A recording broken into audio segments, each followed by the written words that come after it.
Okay, so good afternoon, everyone. I'm Dongchi Yao, and I'm currently a postdoc from New York University, Abu Dhabi, and I'm here. I'm really glad here to present our work called Implementation of the Cybersecurity Incident Security Scale to assess cyber incidents in the construction industry.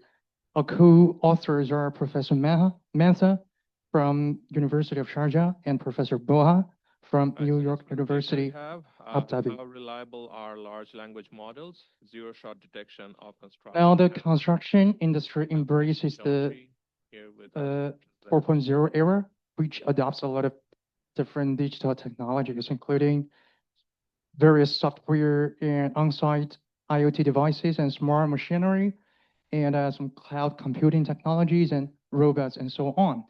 These new technologies also bring specific cyber attack surfaces and vulnerabilities. But currently now, there's no centralized database for cyber incidents due to the inconsistent reporting scheme. So there is a limited disclosure of incidents, and we are not able to learn from the past cyber incident events. And it hindered the development of the effective risk management strategies. Therefore, we try to adapt the cornered semi-quantifiable CISS model to the construction industry, which generates standardized severity scores that enable evidence-based incident learning and cross-organizational data sharing. Across countries and across industries, there have been already some like cybersecurity solutions, including the industry-driven tools, the widely recognized annual reports, and the critical infrastructure frameworks, but they lack the quantitative metrics for cross-project comparisons because we want something that is standardized and uniform so we can compare different projects and different incidents together. Across industries, for this goal, there have been some different scoring models. For example, in the financial industry, there's something called data envelopment analysis-based system. In the banking industry, there's something called IHS market banking risk rating system, but they lack the construction industry adaptability. In recent years in construction, there have been some models specifically for scoring. For example, the agent-based model, CVS scoring, the enhanced agent-based model, and machine learning framework. But most of the current works have some subjectivity because they involve a large amount of manual work. And some methods are not data-driven. For example, the CVS scoring, the agent-based network model. And because of the insufficient data set, they lack enough validation case studies for proving the method to be effective. Based on this, we adapt the CISS framework from Cornard. That is exactly. It is proposed by Cornard as a standardized semi-quantifiable framework for cross-industry incident severity assessment.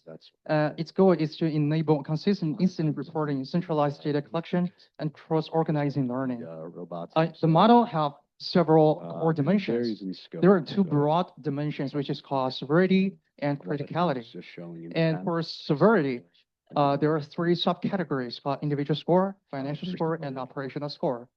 Under the criticality umbrella, there is national critical functions and national security impact. So the overall CISS score for an incident is computed as a weighted combination of severity score and criticality score. And the CISS overall score ranges from 0 to 10. 0 means there is no observable disruption to the project and organization. If the score is 10, which means the impact will be really high and it is catastrophic. The first broad category is called severity score, and the first subcategory is called individual score. It evaluates the impact to an individual in the project, which includes physical safety, personal identifiable information breaches, and personnel distress, and financial harm and operational harm. You'll And have the second a- subcategory is called financial score, which evaluates the monetary loss to an organization. certain The sequence third of subcategory is called operational score, It's not usually which broken down evaluates how into much the semantic, incident causes to symbols. the operations of the Okay. organization. We have. And the go to severity location, score is computed as an average of the three subcategories. Entirely new. Then set the of second sub Go to and location. is consisting of national political function and national. And a lot of times we have hardware constraints. So in this example, we see a wearable tech here that is used for dyadic pose recognition, where the wearable technology will pick up a pointing gesture and go from there. So obviously that can cause a little bit of limitation in generality because we have to have the human wear that. And it can be more expensive. And then lastly, a lot of these Thank you. motion-based communication. Can you hear us now? Languages, they're kind of informally language-based, so that reduces some of the scalability.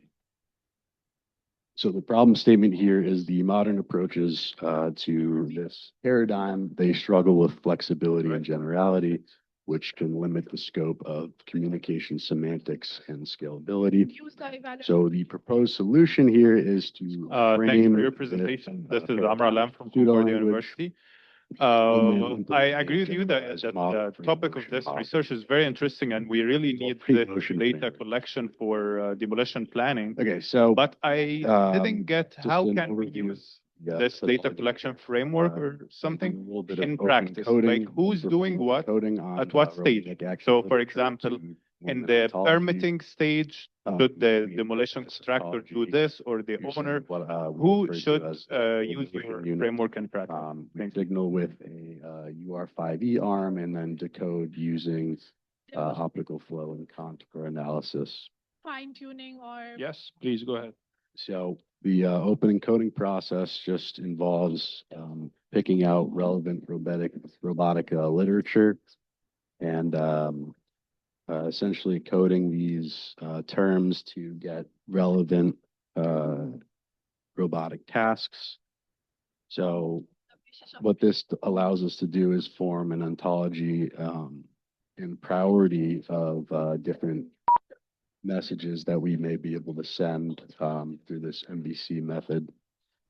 talking about So here is part of the ontology. It is organized into actions, action types, and then some atomic nodes to allow us to form sentences essentially.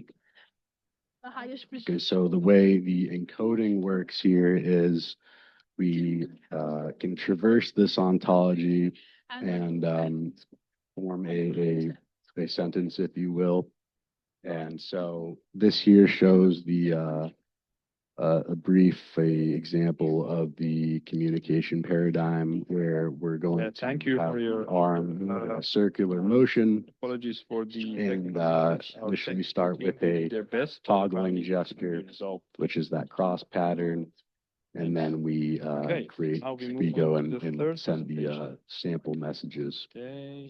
So each of these symbols essentially is a piece of a circular motion, and the oscillating motion is delineated by these shifts in direction. see that So I'll from his, explain a little bit more about that later. but what's Um, interesting is But when how we begin communication is we start with this TC signal, which I mentioned is a cross pattern. This helps to determine an ROI for the camera. And so what that does is it helps to mitigate noise and improve performance of the subsequent decoding. we're not initially trained. But when they were And so right here, again, we have the UR5E doing that cross pattern, and the camera will establish this ROI zone here. even the types of Okay, so the coding, the decoding part essentially consists of optical flow image pre-processing, and then some Identify. contour analysis on those optical flow vectors. And then we assign these to what I call optical flow contour or OFC objects. So let me just go briefly back and talk about what an actual